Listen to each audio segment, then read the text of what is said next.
Hello, welcome back. Julie here. I'm going to show you how to make an arrangement in a teacup and saucer. So I've already soaked a small block of flower foam and I need to place the foam into the cup, and you can see that it's not fitting in particularly well because the mouth of the cup is quite wide and the base is quite small. So what I do is take an old table knife and I'm going to shape the bottom corners of the flower foam, cutting off small wedge-shaped pieces and then allowing my foam to sit into the base of the flower cup. Now you can see here that the foam is protruding a little bit above the edge of the teacup.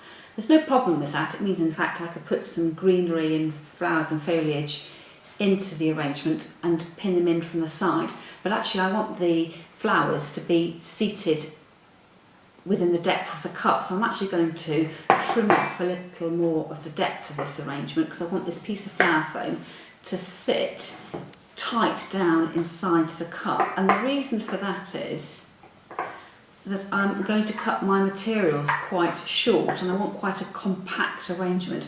And you can see here I've got a beautiful pinky red rose in a tiny jam jar, and when I was unpacking my flowers and conditioning them, this head snapped off, so I thought it was a really good way of using your small offcuts to make a really pretty arrangement. And because the head of the flower is quite deep, even if I put that into the arrangement now, it's still going to come up quite high, and of course the higher the foam, the higher the eventual arrangement would have been, which is why I've gone for the option of cutting the foam so it just lies below the teacup a little bit. Good practice to recut the stems every time you put a bit of flower into your arrangement. And I'm going to put this into my teacup in a central position for where I will view the arrangement.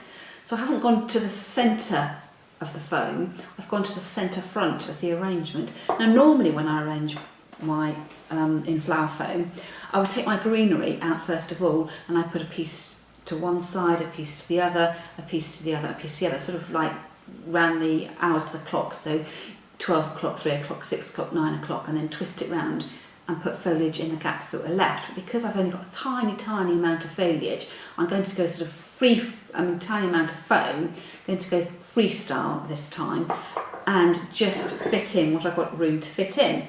So I've gone for my main wildflower, and then I'm going to go, my sort of in-betweeny flower is going to be this lovely little silvery grey eryngium, and again I can cut them on a really short stem, and I'm going to push up the flower petals and put one behind the petals of the roses there, and then I'm going to make a little grouping as if there's a little pathway of these eryngium moving to the back of the arrangement. Now because I've cut these flowers really short, they're going to last for ages because the flower foam, the water won't have very far to travel up the stem of the flower. So I've always got a little grouping of the smaller flowers on the outside, and that's given me the backbone to my arrangement. I'm then going to come and fill in with some purple hebe I've got here, so just as a lovely contrast to that silvery grey foliage, and a couple of, you can see how small the stems are, just a bushy head, and just tucking it in all really tight and low and small, and coming over to the other side. So I've got a grouping of the darker foliages on that side, and then I've got a greener hebe, a very fine leafed hebe, and again they all need to go in really short so I can just cut them down straight away. This one's got a slight arch over it. I'm going to get that at the front of the teacup and group those pieces together. So what I tend to do when I'm working on something really small is to group the materials together so it's not too dotty and too spotty, and then sort of work up from there. I've got some green Hypericum berries here, so normally if I was doing a huge arrangement I would put them in as one stem, but I'm going to cut those down into smaller branches and regroup those into the arrangement. So I can cut that stem there, and just for a lovely contrast against that purple foliage they can come to the centre. And I would call these my wispy bits. They're sort of coming off at the edge of the arrangement. So I've got my wildflower is my rose, my in-betweeny is that lovely eryngium, and then these are my more wispier bits coming to the outer edge of the arrangement.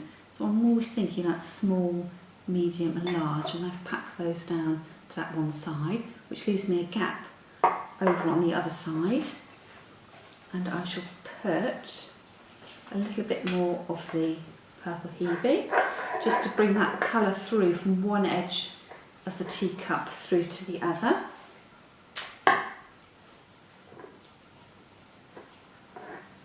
And I think I'll tuck a little bit of some hypericum around the edge here at the back, bringing the materials from one side through to the other, and then some lovely little flowering stems here. So these really are the wispy bits, and I can poke them through just to break up the solidity and the mass of the arrangement, because sometimes even though you're working small it can look quite clunky and heavy, so it's nice to have something a bit quirky that comes up over the top. And I'm feeding this through the hypericum berries, so they're like the underlayer, and then you've got the top layer above. So that is my finished teacup arrangement. So I hope you enjoy making your own teacup arrangement. Do let me know how you get on. I'll see you another time.